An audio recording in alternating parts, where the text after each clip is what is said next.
Beaucoup de Béninois, nos ancêtres Béninois qui ont quitté ici et qui se sont retrouvés par exemple en Haïti. Oui, La route des esclaves. Ouais, mesdames et messieurs, on retourne un peu dans le passé. Pourquoi il y a un lien historique et culturel entre l'Haïti et le Bénin? C'est pour ça que je vous fais comprendre qu'actuellement je suis à Ouidah, bien évidemment, au Bénin. Et pour tous les Haïtiens qui me suivent, j'ai envie de vous transmettre, partager cette histoire avec vous. Donc dites-nous un peu, qu'est-ce qui s'est passé ici sur la route des esclaves? Alors déjà, je te présente cette place où on se trouve ici.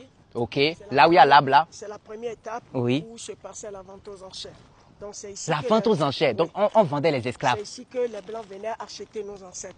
Ok. Et une fois qu'ils étaient achetés ici, Oui. pour que chaque acheteur va arriver à reconnaître son marchandise à la destination, pour Oui. ne pas avoir des discussions Oui. entre eux, Oui. les Blancs proposaient l'idée de maquage. Et là où on maquait les esclaves au fait chaud, c'est précisément la maison que nous avons en face de nous.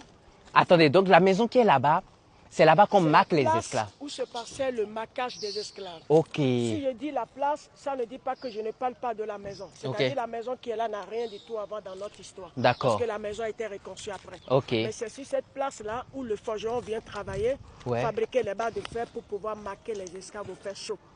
Et l'endroit où on maquait les esclaves, c'est 3 endroits différents. Et Oui. c'est au maître de choisir la partie qui lui convient. Ok. Donc la première partie, c'est derrière les coups.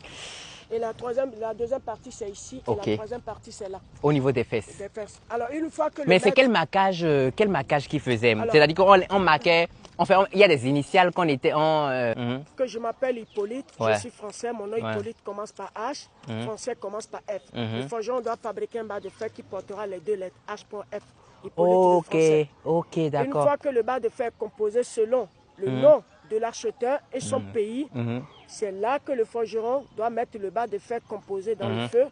Et lorsque l'acheteur vient, il va choisir l'un de ces endroits qui lui convient. Et le bas de fer chauffé doit être retiré pour maquer les esclaves au fer chaud. Et après les maquages, ce n'est pas fini. Qui Ouais. veut dire, après les maquages, on s'en fout de la souffrance. Il y a des piments. Donc ça veut dire que même si ça s'est infecté, en fait, On s'en fout de ça. Il y a des piments rouges, brisés, qu'on doit faire passer dans les plaies. Et c'est une manière de pouvoir les faire souffrir plus en les faisant comprendre que lorsqu'ils seront embarqués sur la route, Ouais. s'ils cherchent à s'évader, qu'on les attrape, Ouais. ce qui va les arriver serait plus fort que ce qui les arrive ici. Waouh. Voilà. Waouh, ok. Extraordinaire. Maintenant, après ceci, quand ils font tout ça, ils vont directement à la porte du non-retour, mais il y a Alors, d'autres étapes. Après, lorsqu'on entend parler de la route des esclaves, c'est un parcours qui comporte de 6 étapes importantes. Donc là où nous sommes ici, c'est la première étape. D'accord. La deuxième étape, c'est l'arbre de l'oubli. Et D'accord. l'arbre de l'oubli a été planté par le roi Agadia en 1727. Ok. Dommage qu'aujourd'hui, on ne pourrait plus visiter l'endroit. Oh. Parce qu'un l'arbre authentique est tombé. Ok. Mais l'emplacement est en chantier aujourd'hui. D'accord. Mais l'arbre de l'oubli planté par le roi Agadia est un arbre sur lequel que tous les esclaves vendus ici, marqués au fer chaud, embarqués sur la route, devaient